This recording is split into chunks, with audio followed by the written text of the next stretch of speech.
Et bonjour, bonjour. J'espère que ça va bien et que vous êtes plus réveillés que moi. Parce que moi, je suis à 2 de tension. Alors, ouh, qu'est-ce qu'on fait aujourd'hui? Alors aujourd'hui, déjà, j'ai dit, je l'ai annoncé un peu partout. Aujourd'hui, on lance un mois d'histoire LGBTQIA+, XYZ, tout ce que tu veux. Et je sais pas du tout comment ChatGPT va réagir à ces commandes, hein, parce que la dernière fois, il s'était montré assez peu inclusif, mais comme apparemment il a eu plein de mises à jour, il sera peut-être moins pénible. Je sais pas, on va voir. Yo, coucou Rebecca, comment ça va?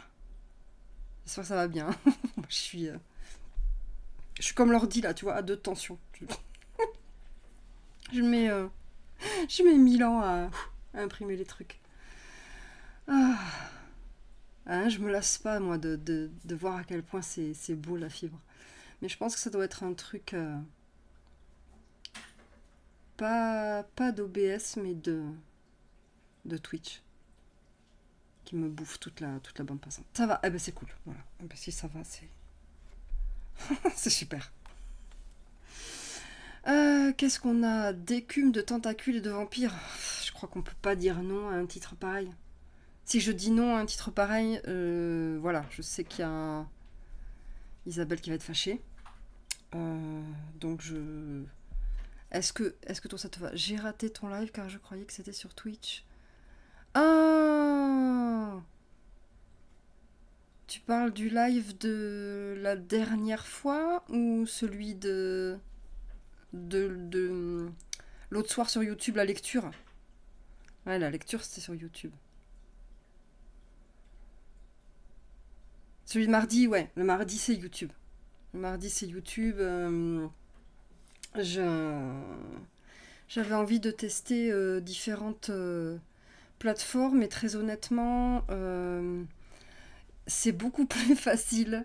C'est beaucoup plus facile à gérer les lives YouTube. Bon, après, faut dire que j'ai choisi un live direct, c'est-à-dire que je passe même pas par OBS, rien. Je lance le live, hein, c'est la caméra, le micro, youpi. Voilà. Et que en plus, c'est pas sur cet ordi, c'est sur un autre. Et globalement, il y a eu zéro galère, à part le fait que voilà, il y avait le bruit de fond avec la clim que j'avais laissée, parce que je crevais de chaud. Et je ferai l'effort de la couper mardi prochain. Voilà. Donc, désolé après, hein, peut-être que c'est moi qui n'ai pas été suffisamment claire sur le fait que c'était YouTube, mais YouTube.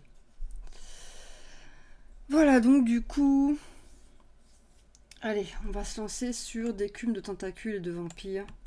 Sauf si tu as une objection à ce sujet. Ben en fait, ouais, il fait déjà chaud, mais là on est sur une semaine d'orage. Alors du coup, ça fait quand même bien chuter la température, je trouve. À voir comment ce sera la semaine prochaine. D'ailleurs, globalement, il y a un orage à chaque fois que je fais un truc en live. Et à chaque fois, je suis là, bon, est-ce qu'il va y avoir une coupure d'électricité? C'est la surprise à chaque fois. C'est un automatisme. Ah bah oui. Oui, c'est... Non, mais après, ça fait du suspense. Hein. Ça met un suspense de fou. T'es là, tu te dis, il y aura pas, qu'est-ce qu'on... Ah. Voilà, c'est...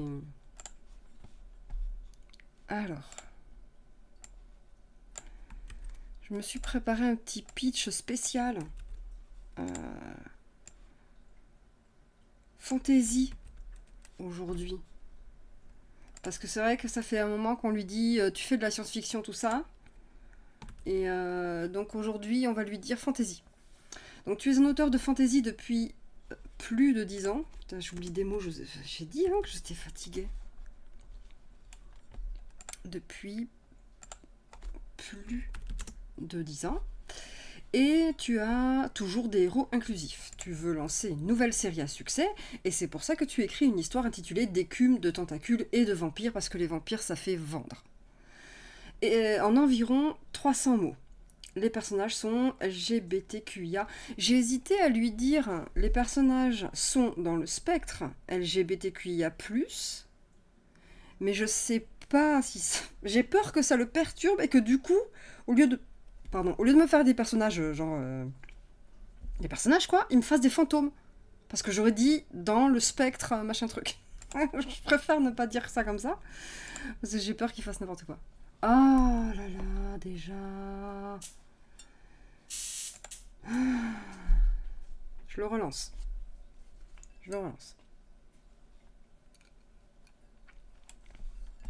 Allez, on recommence. Tout le monde est fatigué. Moi, l'ordi, ChatGPT. Mais...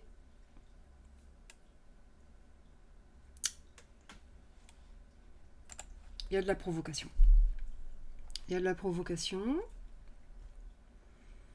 Quand je lance... Firefox, ça fonctionne avec Opera, et quand je lance Opera, vous allez voir que ça fonctionne avec Firefox. C'est...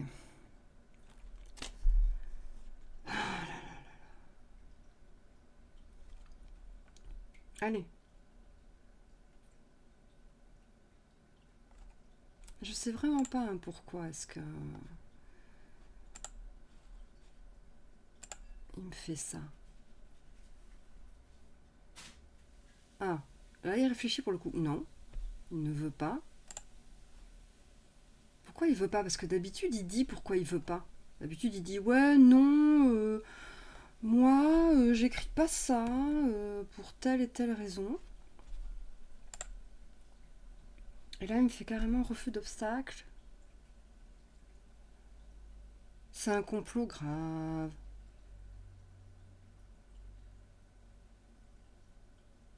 Ah, ça y est. Dans un monde enchanteur baigné de mystères, où les océans débordaient de créatures fantastiques et les ténèbres étaient habitées par d'anciennes légendes, se trouvait la cité portuaire de Méruli. C'est mignon. C'était une terre où les vagues chantaient des refrains mélodieux, les tentacules se déployaient en danses gracieuses, et les vampires arpentaient les ruelles étroites à la recherche de leur prochain festin. C'est extrêmement curieux. Ok. C'est dans ce décor envoûtant que notre histoire commence. Au cœur de Méruli, deux héros aux âmes tourmentées se croisèrent. Lysandre, un marin intrépide dont les rêves étaient habités par les profondeurs abyssales, et Aveline, une chasseuse de vampires en quête de vérité sur son propre passé obscur. Le destin les avait réunis, liant leur destin de façon inextricable. Lysandre était un homme gai, alors j'aime bien comment il te balance ça, fier de sa véritable nature. Qu'est-ce que ça veut dire? Il est fier d'être gay ou il est fier d'être un vampire? Non. Attendez, on ne sait pas s'il est vampire. Il est marin. Est-ce qu'il est fier d'être marin?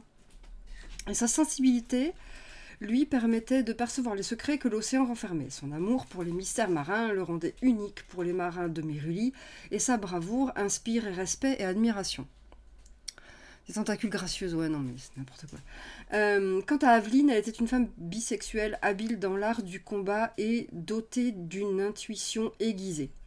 Et tu repasseras quand même pour, franchement, les présentations.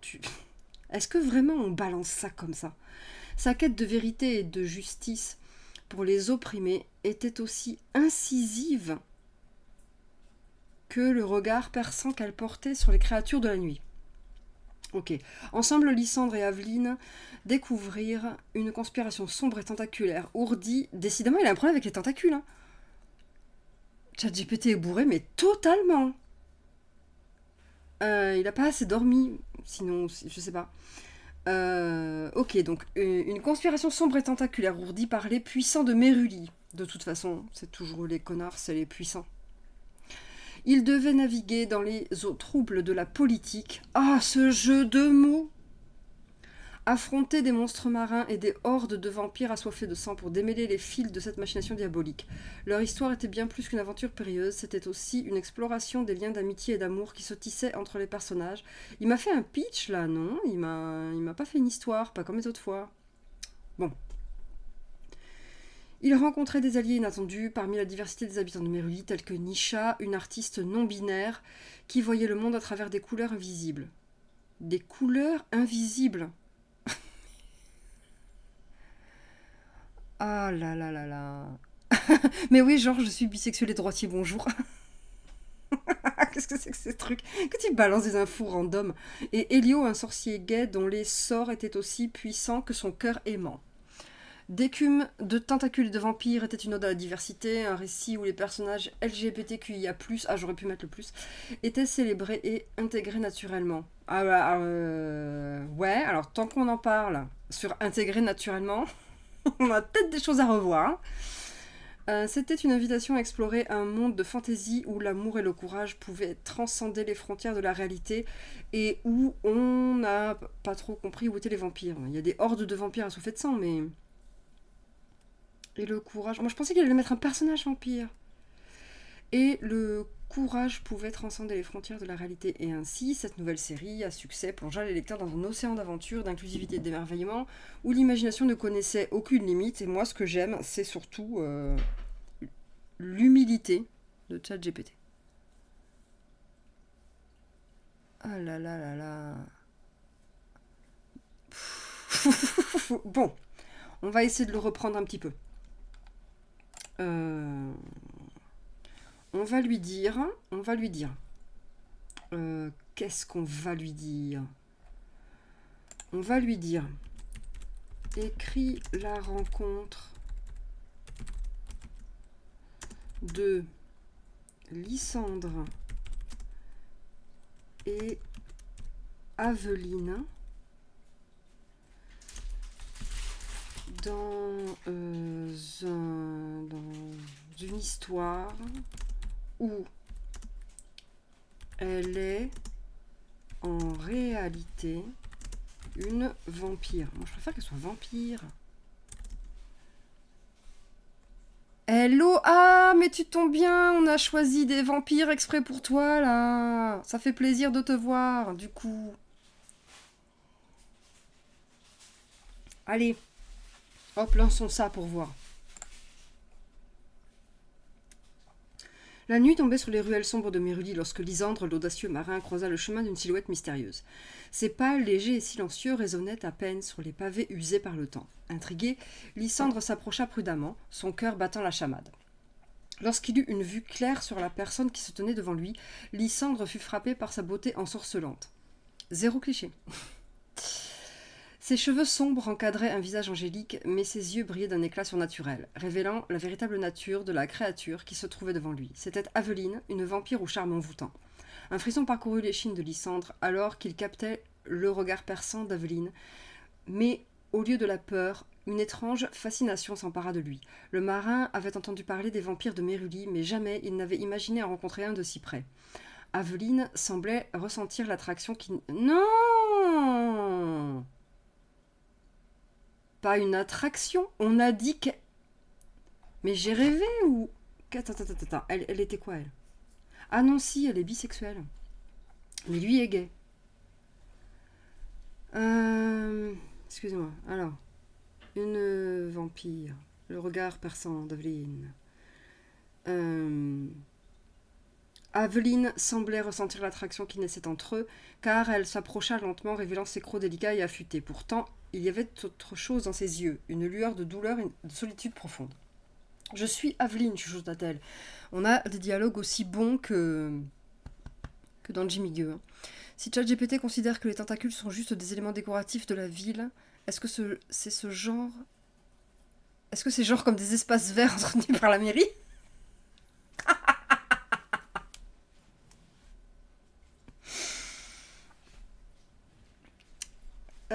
Peut-être. Fantaisie, hein. Peut-être. Je vais essayer de me garder ça sous le coude. Alors attends, voyons où ça va déjà. Bonjour, je suis Aveline, je suis une vampire et je vais te bouffer. Ok. Présentation super. chuchota-t-elle d'une voix mélodieuse teintée d'une mélancolie indicible. Lysandre sentit son cœur se serrer devant cette vulnérabilité inattendue. Ok. À quel moment il sent qu'elle est vulnérable? Bon, si tu veux. Il sent qu'elle est vulnérable. Il avait entendu des récits de vampires sans âme, mais il voyait en elle une âme tourmentée cherchant désespérément à trouver sa place dans ce monde. « Je suis Lysandre, répondit-il doucement, faisant fi de la peur qui tentait de s'immiscer en lui. Oscar des dialogues. Le silence s'installa entre eux, empli d'une tension palpable. Lysandre était pris entre l'attirance magnétique qu'il ressentait pour Aveline. Non. Il aime les superlatifs, oui. Mais non, on a dit qu'il était gay, lui. Oh, il peut pas se rappeler 5 minutes de ce qu'il fait, hein. Qu'il ressentait pour Aveline et la réalité dangereuse de sa nature vampirique. Pourtant, il ne pouvait ignorer l'expression de solitude et de tristesse qui émanait de ses yeux. « J'ai entendu parler de votre quête, Aveline. Vous cherchez à percer les secrets des vampires de Mérulie, dit Lysandre d'une voix empreinte de compassion. Je ne peux pas nier l'évidence de ce que vous êtes, mais je vois aussi au-delà de cela. Je vois une âme en peine, en quête de rédemption. » Les mots de Lysandre touchèrent Aveline au plus profond de son être.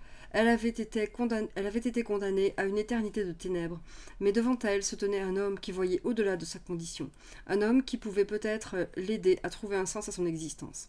Leur rencontre était un point de convergence entre deux mondes, une connexion improbable qui transcenderait les barrières de l'existence. Dans les ruelles embrumées de Mérulie, Lysandre et Aveline s'étaient trouvés, je suppose,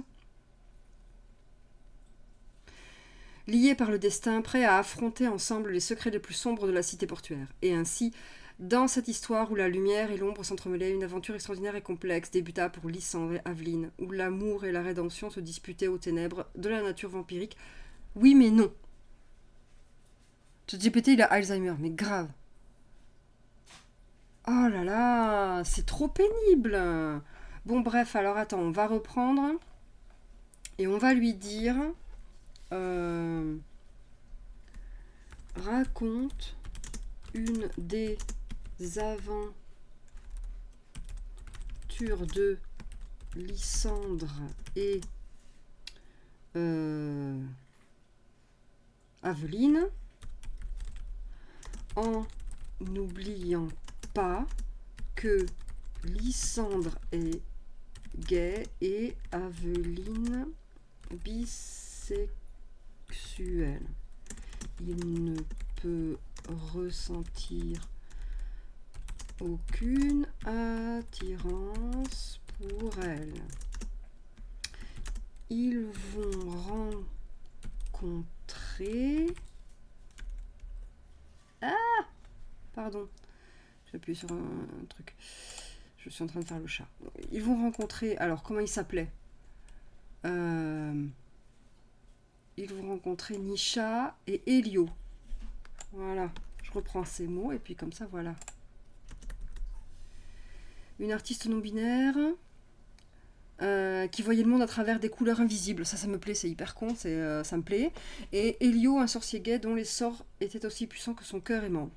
Voilà. Nisha et Elio vont se joindre à eux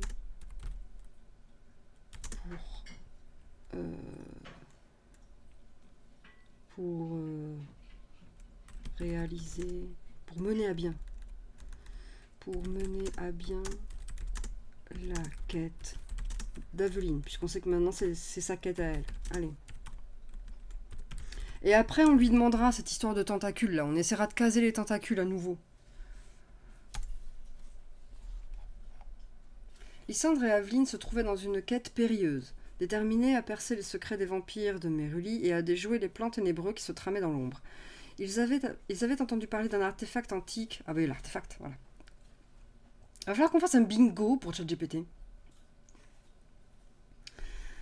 D'un artefact antique caché dans les profondeurs de la forêt interdite. Une clé qui pourrait les mener à la vérité tant recherchée. Guidés par leur instinct, ils avançaient avec prudence dans l'épaisse végétation, leurs pas Ah oui, ils vont dans la forêt interdite. Leurs pas étouffés par le tapis de feuilles mortes. C'est alors qu'ils entendirent une mélodie. Je sais pas si c'est, oui, de la synesthésie. J'y ai pensé, mais dans ce cas-là, tu dis pas des couleurs invisibles. Tu dis qu'elle le retranscrit par, je sais pas, de la musique ou. Mais pas des couleurs invisibles. C'est un peu con comme. Bref. C'est alors qu'ils entendirent une mélodie douce et envoûtante qui flottait dans l'air. Intrigués, ils suivirent les notes qui semblaient se mêler harmonieusement au bruissement de la nature. Ils arrivèrent dans une clairière baignée de lumière où Nisha, l'artiste non-binaire, il va le balancer à chaque fois. L'artiste non-binaire peignait des paysages imaginaires avec des couleurs invisibles. Oh, j'en peux plus qu'on s'est débile. Les yeux de Lysandre s'illuminèrent de curiosité devant le talent unique de Nisha. Comment Les couleurs sont invisibles, tu ne peux pas les voir. Comment tu peux t'émerveiller? Comment ça marche? Non, je sais pas. Ou alors c'est moi, je sais pas là. Oh ouais, il intègre ça comme leur second prénom. Bonjour, machin. Puis là, tu balances ton orientation sexuelle. Mais qu'est-ce que c'est que ça? Bref. Ah mon dieu.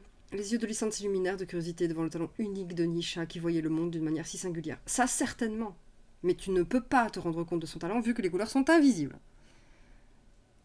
Je sais même pas s'il sait ce que ça veut dire non-binaire. Je pense que si. Je pense que si. Il a compris que c'était dans le spectre LGBTQIA+. Et étant donné qu'il est sur une base de données de 2021, je pense qu'il le sait. Je pense qu'il le sait.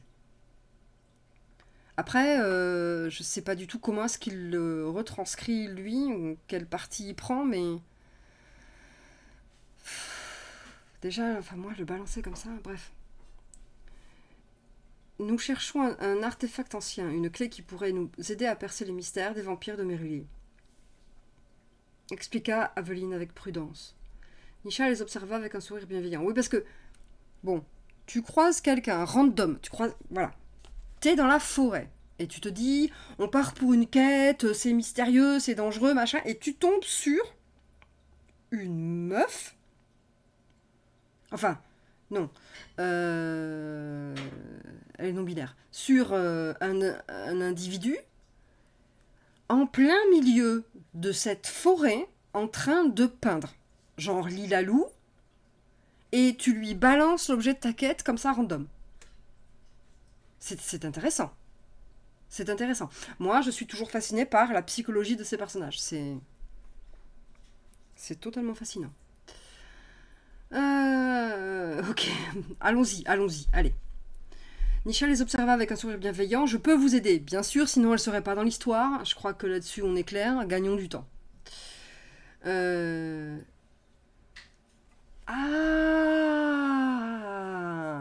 Est-ce que vous avez vu ça? Dit-il d'une voix calme.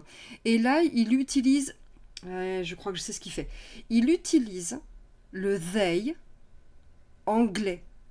Parce que il doit pas être habitué au yel. Ce qui est curieux parce que je crois qu'il était déjà employé en 2021. Je sais pas trop. Il utilise le they anglais, le they singulier, qui est utilisé depuis super longtemps en langue anglaise, puisque je sais que Jane Austen l'utilisait déjà. Après, il y a peut-être d'autres auteurs, mais je suis pas au courant. Et qui est utilisé pour être neutre sur quelqu'un, quoi. C'est ni il ni elle, c'est ils en fait, enfin c'est they. Donc je pense que voilà, il utilise ils dans ce sens-là. Alors à la lecture, je vais dire yel parce que sinon c'est quand même super bizarre en français. Donc dites yel d'une voix calme. Les couleurs invisibles me révèlent les secrets cachés de ce monde, suivez-moi. Ok, tranquille. Tranquille, ok. C'est totalement... ok. Guidée par les dons artistiques de Nisha, c'est-à-dire guidée par ses dons artistiques, tu veux dire qu'elle peint au fur et à mesure pour trouver son chemin ou comment ça marche? Oh là là, je comprends rien. Le groupe s'enfonça plus profondément dans la forêt. Ils traversèrent des passages cachés et évitèrent des pièges mortels grâce aux indications subtiles données par l'artiste. Dis donc. Pour une fois qu'on a... Et par contre, pour une fois qu'on a un artiste qui est utile dans l'aventure, ça c'est quand même un concept super intéressant. C'est complètement pété, mais c'est super intéressant. D'habitude, hein, les artistes, c'est inutile, c'est genre, bon ben toi, tu vas rester avec les nerds derrière leur ordi et les libraires dans leur... avec les bouquins là, ou les bibliothécaires, et puis t'es gentil, tu vas laisser les aventuriers avoir l'aventure, quoi. Bon, là non, j'avoue, j'apprécie l'idée. Ça tient pas super, mais j'apprécie l'idée. Je pense que présenter autrement, ça pourrait tenir. Hein. On sait tous que le barde, il est là pour se faire tuer. Il meurt pas dans The Witcher. Même si parfois on aimerait, parce que moi j'avoue, j'ai souffert de l'entendre chanter comme ça pendant toute la saison 1, j'ai souffert. Alors, au fur et à mesure de leur progression, une amitié solide se forma entre eux, unissant leurs différences dans une harmonie éclatante. Il a des adjectifs complètement pétés. On dirait qu'il les utilise random. Je sais pas, il les sort comme ça d'un sac. Et hop. Alors qu'ils approchaient de leur destination, une puissante barrière magique se dressa devant eux, les empêchant de passer. C'est à ce moment qu'un autre personnage entra en scène. Elio, le sorcier gay. Qu'est-ce qu'il me tue à balancer ça comme ça. Au sort puissant et au cœur aimant. Je ne peux plus. C'est trop con.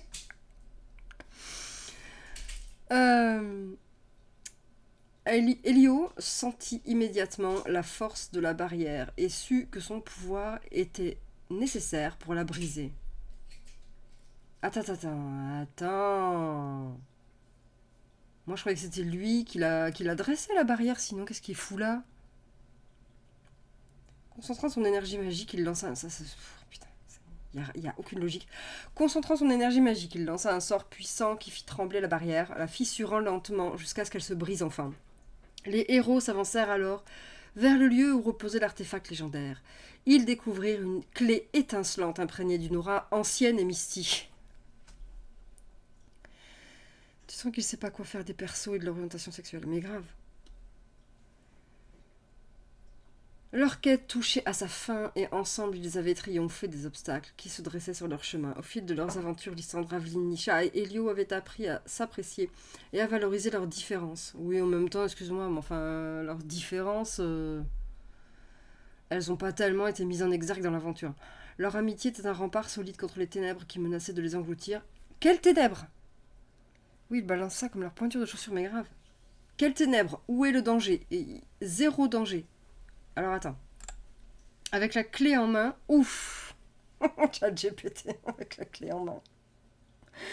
Ils savaient qu'ils étaient prêts à affronter la vérité et à protéger Méruli des forces du mal.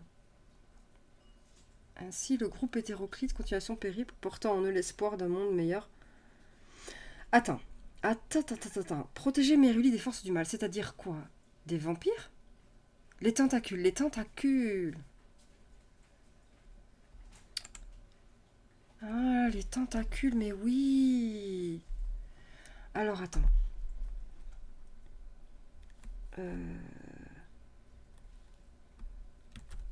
Quelles sont ces forces du mal? Sont plutôt, allez, on va y aller. Sont les tentacules?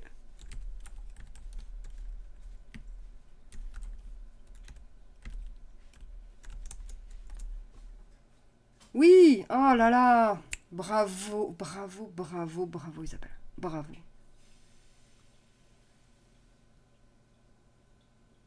Oh là là. Ah ouais, non, mais t'as raison, de toute façon, il s'est perdu, hein. Il s'est complètement paumé, il est parti sur lutter contre les forces du mal, alors que nous, on veut trouver les secrets des vampires ou l'origine des vampires. C'est quoi sa quête? J'ai entendu parler de votre quête. chercher à percer les secrets des vampires de Méruli. Et c'est très précis, c'est les secrets des vampires de Méruli, pas n'importe quel autre vampire. Il est complètement pété, hein, ChatGPT aujourd'hui. Je sais pas, il a trop bu. Hier, il a fait la fête et là, il a la tête à l'envers. Hein. Oui, en effet, les forces du mal auxquelles le groupe de héros fait face dans cette aventure sont liées aux mystérieuses et dangereuses créatures des profondeurs marines. Ils sont dans la forêt. Oh là là. Oh, ChatGPT.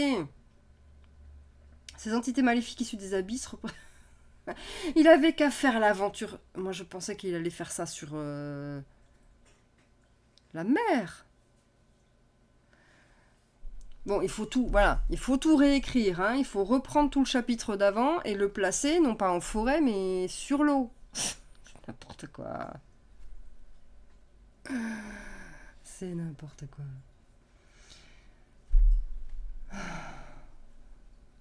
Ouais. Alors bon, ok. Les profondeurs marines, nanana, ces entités maléfiques issues des abysses représentent une menace grandissante pour la cité de Méruli et ses habitants. D'accord, mais alors pourquoi tu les as envoyés en forêt?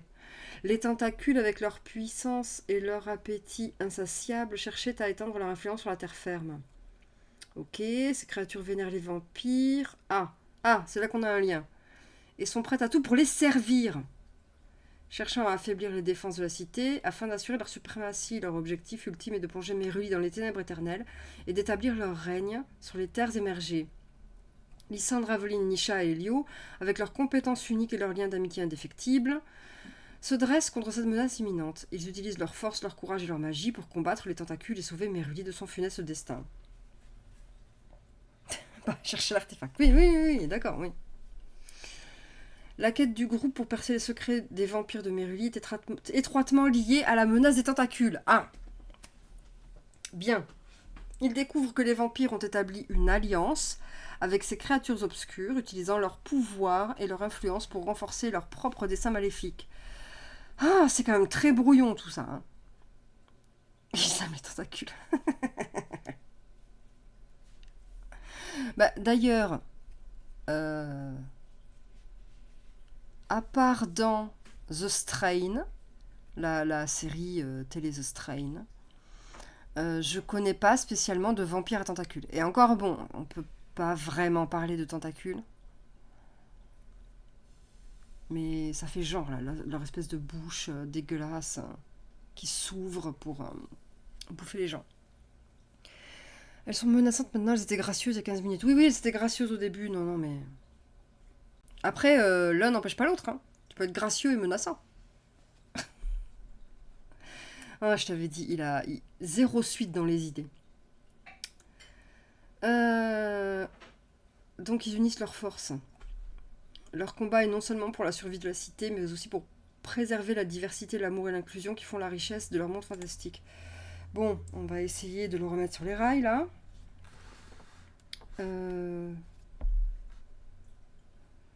Raconte une aventure dans laquelle l'équipe des 4 aventuriers affronte à la fois les vampires et les tentacules. Hein?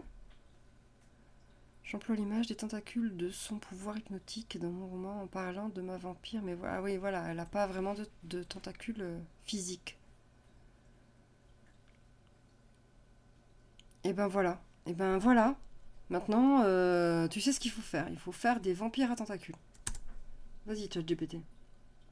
L'équipe des 4 aventuriers, Lysandre, Aveline, Nisha et Elio, se tenait prête à affronter les forces du mal qui menaçaient Méruli. Les vampires et les tentacules s'étaient unis dans une alliance sinistre, créant une tempête de ténèbres prête à engloutir la cité portuaire. Leur périple les conduisit jusqu'à une antique crypte. Il a un truc avec les machins antiques. Hein, voilà. Oui, ils doivent préserver la cité des sombres machinations des créatures obscures, mais dans l'amour et la diversité. Oui, c'est ça. Alors, une antique crypte cachée sous les fondations de Méruli, où les vampires avaient établi leur repère. Jusque-là, on est logique. Les ténèbres régnaient en maître à l'intérieur, mais l'équipe n'était pas intimidée. Et si on voulait que ce soit logique, normalement, ce serait en partie inondé pour qu'il y ait la flotte. Il doit bien y avoir un manga avec quelque part des vampires et des tentacules. Oui, c'est possible. Ouais, j'avoue, il faudrait demander à quelqu'un qui lit beaucoup de mangas. Et qui saurait peut-être. Euh... alors. Les ténèbres régnaient en maître à l'intérieur, mais l'équipe n'était pas intimidée. Bah, encore heureux, hein, surtout qu'il y a un vampire dans l'équipe. Leur détermination et leur amitié les guidaient dans cette bataille cruciale. T'es lourd, ChatGPT. Les vampires, menés par un puissant seigneur des ténèbres, attaquèrent avec férocité. Leurs crocs acérés et leurs forces surhumaines en firent des adversaires redoutables. Mais Lysandre, Aveline, Nisha et Elio étaient prêts. Ouais, ils vont leur balancer de la gouache à la gueule, de la gouache invisible à la gueule, je peux te dire, ça va pas déconner. Le gentil monsieur du site vampirisme.com doit avoir ce renseignement. Sûrement. Sûrement. Nous irons voir ça.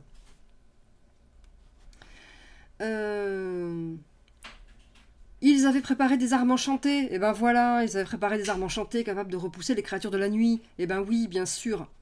Ah pas que de la gouache invisible, hein, attention. La clarté des couleurs... Eh ben putain. Je balance une connerie, ChatGPT en braille derrière, c'est misérable. Beautiful, je sais pas. Mais c'est certain qu'il doit y avoir souvent écrit Yamete dedans. Beaucoup pas beautiful. La clarté des couleurs invisibles de Nisha enveloppa le champ de bataille. Tuez-moi.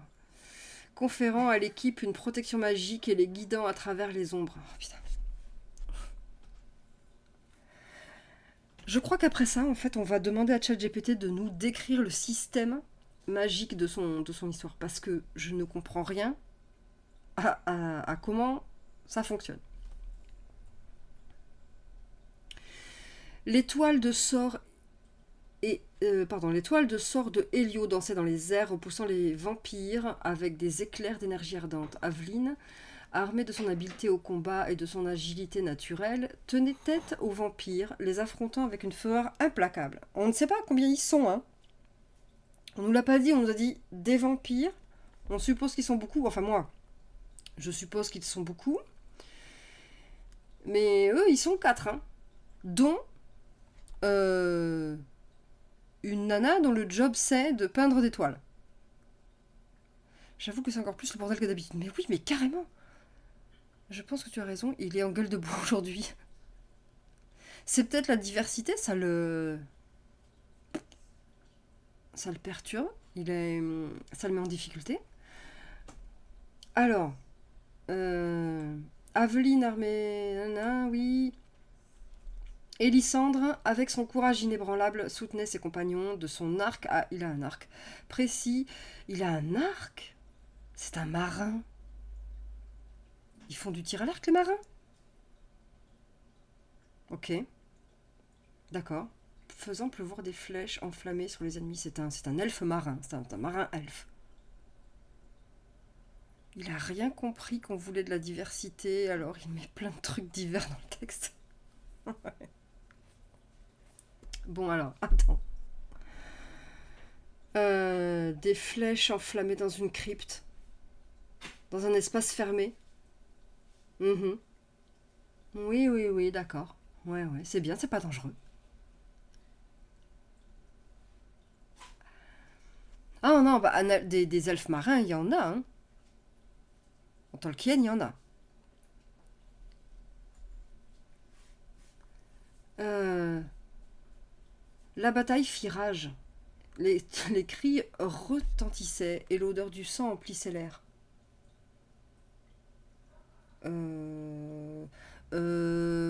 Ah non, là j'ai... Isabelle. Les vampires saignent?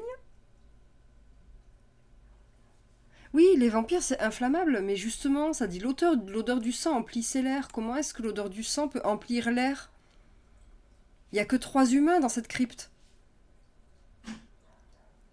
Si les Si les vampires, ils brûlent, c'est que bon, potentiellement, dans leurs veines, il y a plutôt de l'essence que du sang, quoi. Les vampires, ils saignent? Voilà, moi, je suis à la lourde, hein. Moi, je sais pas, je bloque là-dessus. Je trouve que c'est absolument pas logique. C'est trop bizarre. Bref, ouais, je bloque là-dessus, désolé. Les vampires confiants en leur alliance, peut-être ils perdent leur sang en spray, car la gravité n'est pas... car la gravité n'est pas la même. Bon, je pense que là, ça doit plutôt sentir le cochon grillé que le sang.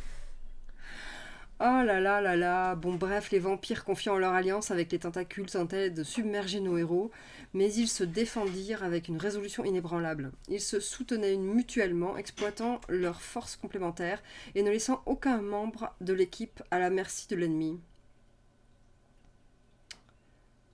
Ouais. Puis les tentacules se manifestèrent. Ah, enfin! Enfin! Les tentacules! Émergeant des ténèbres. Donc, vous notez quand même, hein, ce sont des tentacules tout terrain. Vraisemblablement, ce sont également des créatures qui n'ont pas d'autres morceaux reliés à leur corps que les tentacules. Ce sont des tentacules indépendants, des tentacules quoi. Comme dans Day of the Tentacle, le vieux jeu de...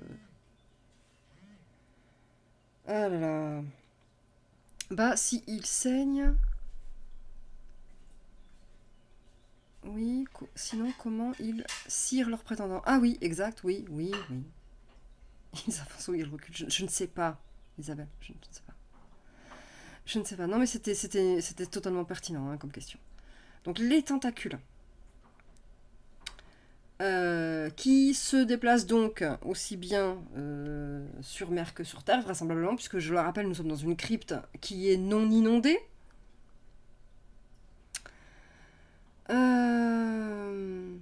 Non, mais t'en fais pas, Isabelle, c'est moi qui me focus sur des trucs que je trouve absolument pas logiques. Donc, je suis d'accord, je suis totalement d'accord avec Rebecca qui dit effectivement, c'est vrai que si euh, les vampires saignent pas, c'est compliqué euh, pour pouvoir diabler, enfin cirer, comme tu dis. Voilà. Ah non, cirer pour les prétendants et diabler pour buter leurs aînés. Il faut qu'ils saignent, effectivement. Mais en même temps, moi, quand tu prends feu aussi facilement, j'avoue, je me dis, voilà, c'est pas du sang, tu roules à autre chose, quoi, tu vois. Donc là-dessus, voilà, je sais pas. Euh, Là, c'est technique, c'est juste, voilà, c'est technique. Mais c'est rien, je me focus dessus. La bataille fit rage. Les tentacules. Émergeant des ténèbres pour prêter main forte aux vampires, qui vraisemblablement sont en galère. Le sol se mit à trembler sous les assauts implacables des créatures marines. D'accord, qui, du coup, qu'est-ce qu'elles foutent dans un endroit où il n'y a pas d'eau? Mais moi, j'en peux plus, hein. J'en peux plus. C'est n'importe quoi. Tandis que leurs tentacules enchevêtrés s'enroulaient autour des jambes des combattants. En plus, moi, je sais toujours pas à quoi les tentacules sont reliés, parce que pour moi, c'est juste des tentacules tentaculaires, quoi. Oui, c'est pareil, un peu dégourdassant si tu perces. Ok.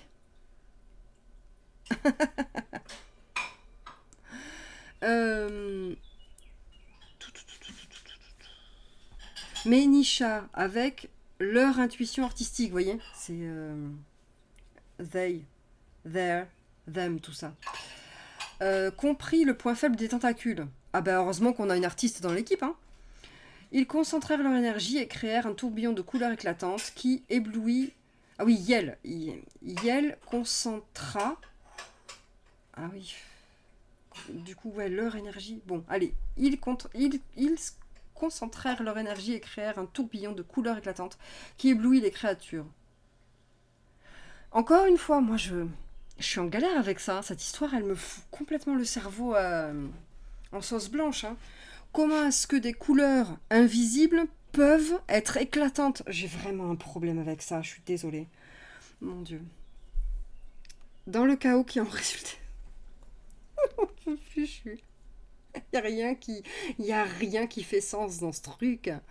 Donc il éblouit les tentacules avec des couleurs invisibles. Mais oui, mais dans le chaos qui en résultait, Elio utilisa sa magie pour briser les liens des tentacules, les libérant de leur étreinte mortelle. Les liens?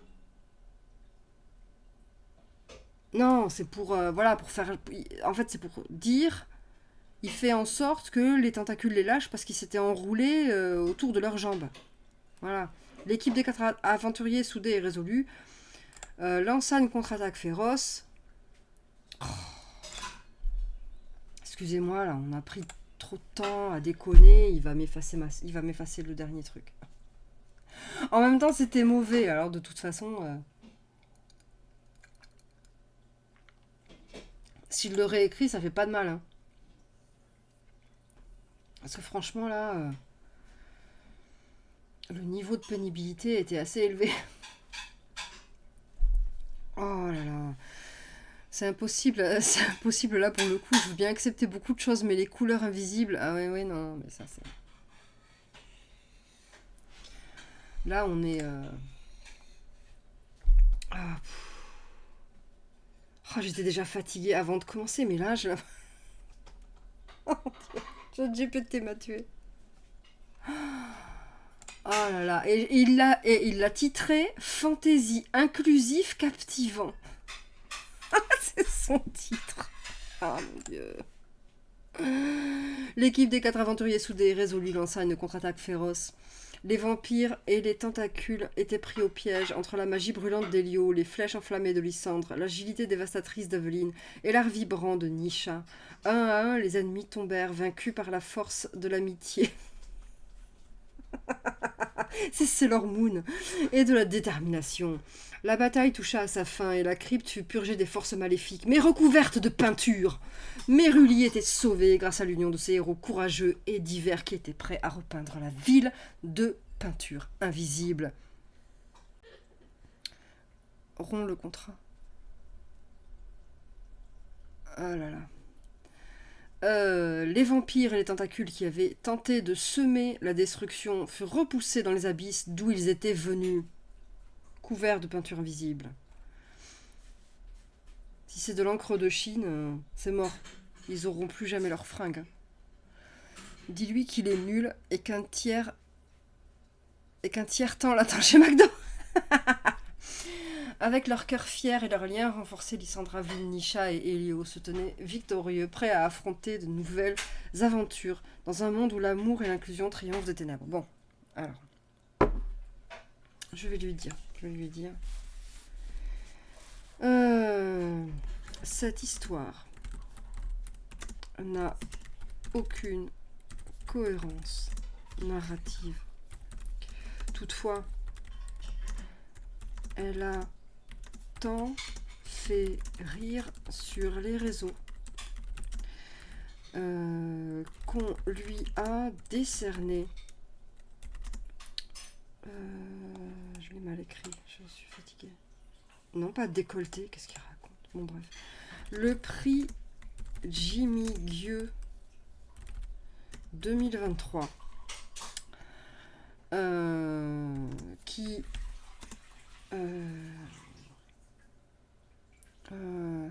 Attends. Le prix Jimmy Gueux 2023. Allez. Je pense qu'il comprendra pas la vanne, mais c'est pas grave. Par contre.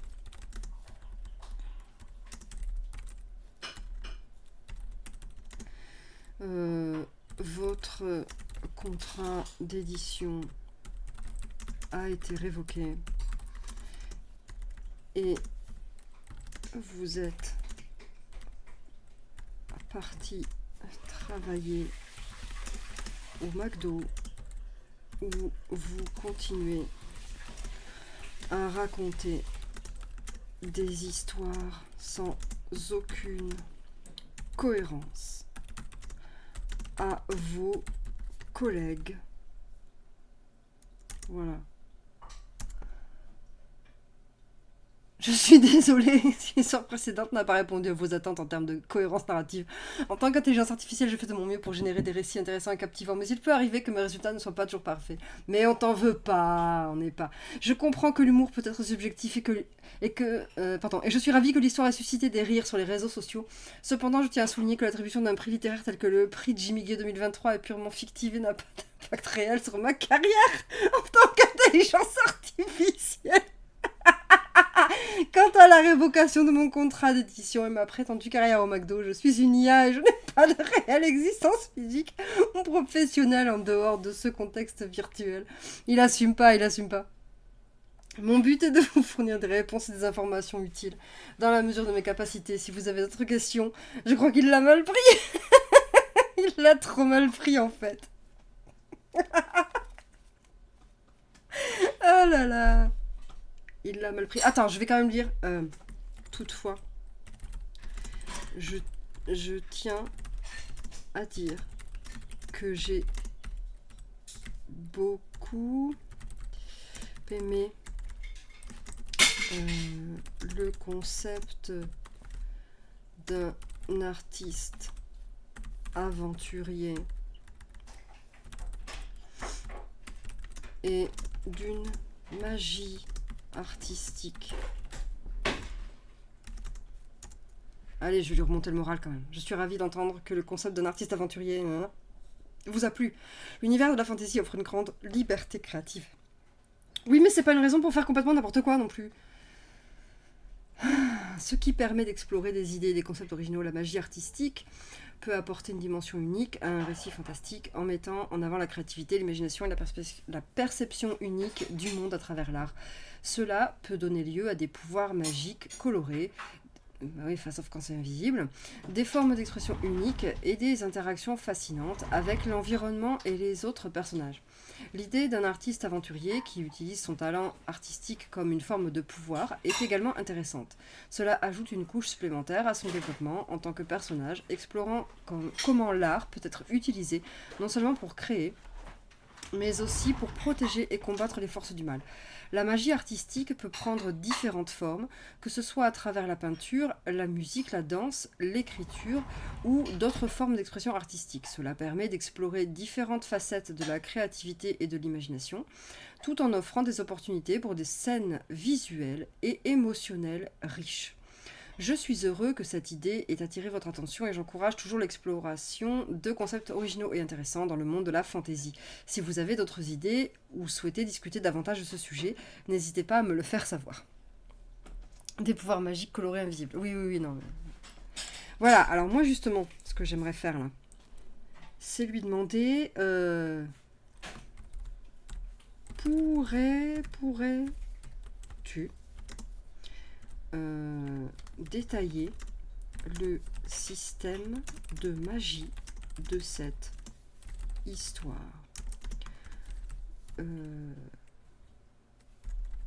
Si je devais jouer à un jeu de rôle dans l'univers de cette histoire, j'ai besoin de comprendre comment fonctionne la magie.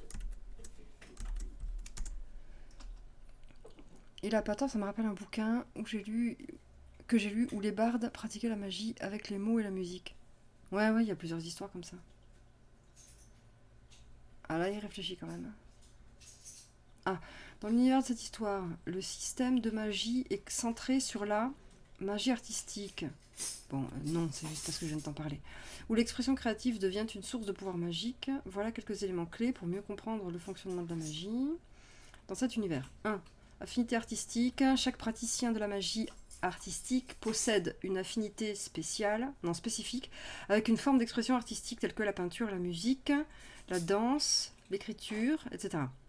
Cette affinité détermine leur capacité à canaliser et à manipuler la magie, à travers cette forme d'art particulière. Inspiration créative, les artistes mages trouvent leur pouvoir dans l'inspiration créative. Plus ils sont inspirés et connectés à leur art, plus leur magie est puissante. Lorsqu'ils puisent dans leur créativité et leur passion, ils peuvent libérer des sorts et des enchantements uniques. Sortilèges artistiques. Les artistes mages peuvent inventer des sortilèges artistiques utilisant leur forme d'expression préférée. Par exemple, un peintre mage peut créer des peintures magiques qui prennent vie, tandis qu'un musicien mage peut jouer des mélodies envoûtantes qui influencent les émotions ou même manipulent la réalité. Utilisation des matériaux artistiques. Les matériaux artistiques ont également une importance dans la magie. Les artistes mages peuvent utiliser des pigments, des pinceaux, des instruments de musique, des plumes, des crayons ou tout autre outil lié à leur art pour renforcer leur magie et donner forme à leur sort. Interaction avec le monde, la magie artistique permet aux artistes mages d'interagir avec le monde qui les entoure d'une manière unique. Par exemple, un danseur mage peut exécuter des mouvements qui manipulent les éléments. Il a du mal. Hein. Oui, il y a un peintre mage dans Naruto Shippuden. Ah. C'est cool.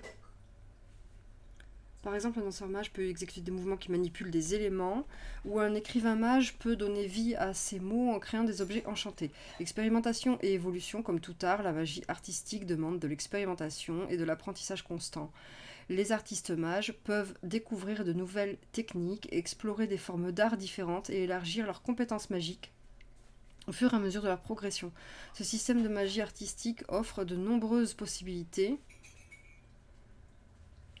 créative et permet aux joueurs de jeux de rôle de développer des personnages uniques et diversifiés en utilisant leur créativité et leur talent artistique pour influencer le monde et affronter les défis qui se présentent à eux.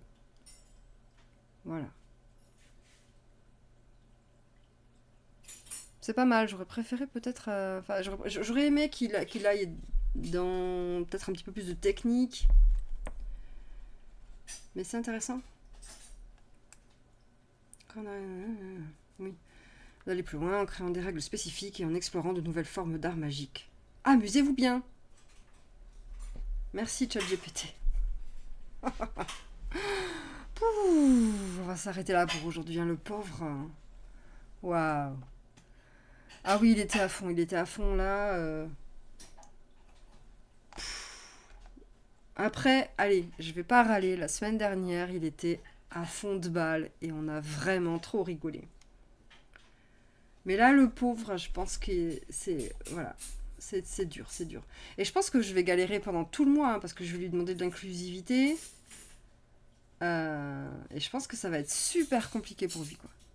Ça va être super compliqué pour lui parce que du coup, il présente ça comme un trait de caractère du personnage sans jamais l'utiliser.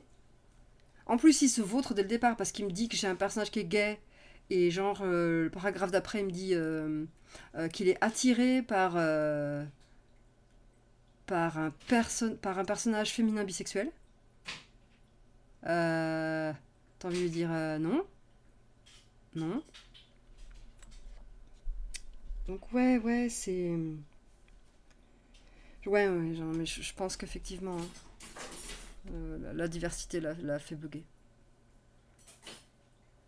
Je sais pas, après il faut que je vois aussi peut-être comment moi je lui pose la question, comment je peux lui présenter ça dans le pitch de façon à ce que...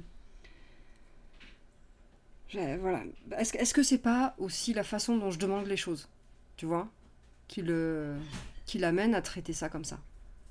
Faut que je me pose la question. Je vais y réfléchir pour la prochaine fois. Voilà. Parce que là, j'ai été déjà fatiguée avant, mais il m'a bouffé le cerveau. Il m'a complètement... il m'a mis à plat, là. Voyons juste, tiens, on va jeter un coup d'œil à... Qu'est-ce que c'était? Vampirisme.com, c'est ça? C'est quoi? C'est une sorte de site encyclopédique. C'est délicat en français. Je pense que tu aurais formulé ça en anglais. Ouais, peut-être, peut-être, peut-être, peut-être. Si on fait vampire tentacule dans la barre de recherche. Non, trouve rien. Bon alors, tentacule tout court, tentacule. Parce qu'on est déjà sur le site de vampire. Vampire. Bah non, il trouve rien.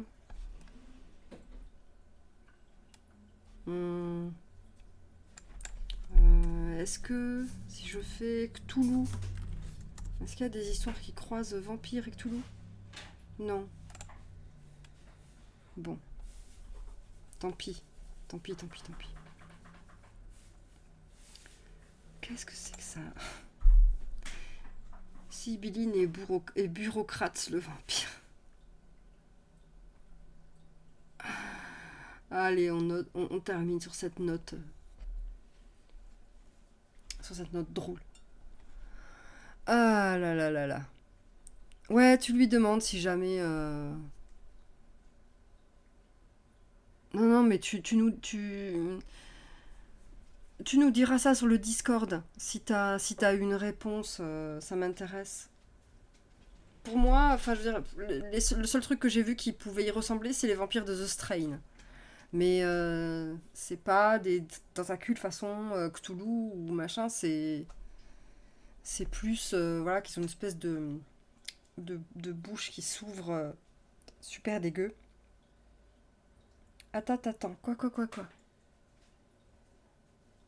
Ursula, quoi, Ursula? Quoi, Ursula?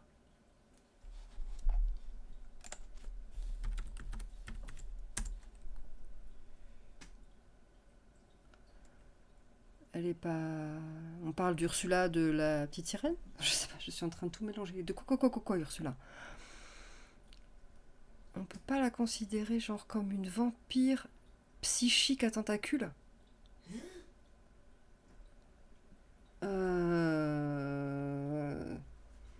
Je pense que c'est un peu tiré par les cheveux. C'est plus une espèce de sorcière qu'une vampire. Après, je comprends ce que tu veux dire, le côté vampire psychique, parce qu'elle se nourrit de l'énergie. Je sais pas trop. Est-ce que vraiment elle se nourrit de l'énergie vitale? Je. J'ai pas trop ce sentiment. Pas du tout. Elle dit. Moi, je me rappelle sa chanson sur les âmes en perdition. Euh, J'ai l'impression que c'est plutôt qu'elle prend. Elle prend des choses à des gens, mais j'ai pas le sentiment que ce soit leur énergie vitale. D'ailleurs, elle prend pas l'énergie vitale de la petite sirène.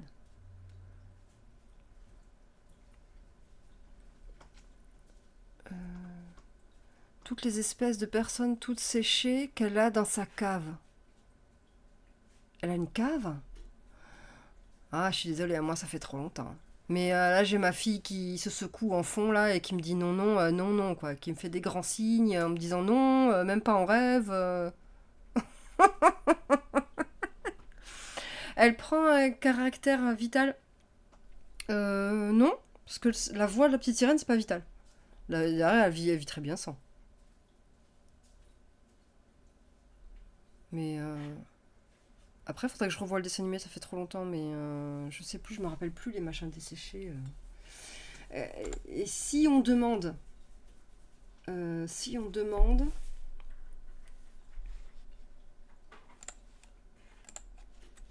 on va lui demander, est-ce que Ursula dans la petite sirène de Disney peut être considérée comme un vampire. Dans l'histoire originale de la petite sirène, mais non, mais on s'en fout de ça. Cela n'est pas considéré comme un vampire. Je te parle de la version de Disney, voilà. Là. Ursula présente certaines similitudes avec les vampires, bien que ce ne soit pas explicitement mentionné. Elle a une apparence sombre et sinistre, une peau pâle et des dents pointues. Elle a des dents pointues. De plus, elle absorbe l'énergie vitale des créatures marines, qu'elle transforme en polypes dans son repère. Ah ah. Il convient de noter que le terme vampire est généralement associé à des créatures qui se nourrissent de sang pour survivre. Ursula, quant à elle, ne se nourrit pas de sang, mais elle cherche plutôt à obtenir le pouvoir et à manipuler les autres personnages pour atteindre ses objectifs. En conclusion, bien qu'Ursula, dans l'adaptation de Disney, présente certaines caractéristiques sombres et sinistres qui rappellent parfois les vampires, elle n'est pas officiellement considérée comme un vampire dans l'histoire. Donc, c'est une thèse qui peut se défendre, mais qui est officieuse. Voilà ce que je vais dire. C'est une thèse officieuse. Je suis pas d'accord. Et Alice n'est pas d'accord. Et moi je dis qu'on tient un sujet, un sujet chaud là, un truc où les gens peuvent s'engueuler, genre Star Wars, Star Trek, tu vois là, tu dis Ursula est un vampire et bim, genre tu lâches ça au milieu d'une convention Disney et tu regardes ce qui se passe. Mais dans le jeu de rôle de Vampire la Mascarade, les vampires asiatiques ne se nourrissent que d'âme et d'énergie vitale. Ouais. Jamais de sang. Et du coup, c'est assez logique de penser Asie tentacule. Oui. Oui. C'est vrai. Ça, c'est... J'avoue. Il y a une logique. Voilà, ouais. Je pense qu'on a trouvé un nouveau sujet de Discord. Et je trouve que c'est bien de clore la session d'aujourd'hui comme ça. sur un truc bien clivant. Alors, si on reprend la définition très large, internationale et interculturelle du vampire, oui, les vampires psychiques sont des vampires. Maintenant qu'on a bien foutu la merde, et que les gens vont s'arracher les yeux en disant « Oui, non, c'est pas vrai, même pas vrai, pas d'accord, rien à voir, vous êtes des ploucs. » Voilà. Donc,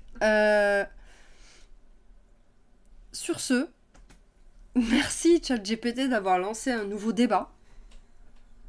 Ça va être très intéressant cette histoire. Je vais voir comment je vais pouvoir parler de ça sur Twitter. Je peux faire exploser Twitter avec. Hein. Vous rendez pas compte, hein. Ah là là. Les vampires, quoi, ça fout toujours la merde. Les vampires, ça fout toujours la merde, voilà. C'est ça la conclusion d'aujourd'hui. Merci ChatGPT. Merci Rebecca, merci Isabelle, merci. Plein de les bisous, merci d'être venus. Et rendez-vous mardi soir pour la séance de lecture. Et rendez-vous la semaine prochaine, samedi même heure, 15h, pour une nouvelle séance de Nawak inclusif avec ChatGPT. Voilà, c'est tout ce que j'ai à dire. Parce que j'ai un peu peur de ce que ça va être la semaine prochaine. Allez, je vous fais plein de bisous. Et attention, voilà, plein de bisous. Et attention aux vampires, attention aux tentacules. Et si jamais vous avez un doute, vous leur balancez de la gouache invisible dans la gueule et vous êtes bon. Allez, plein de bisous les gens.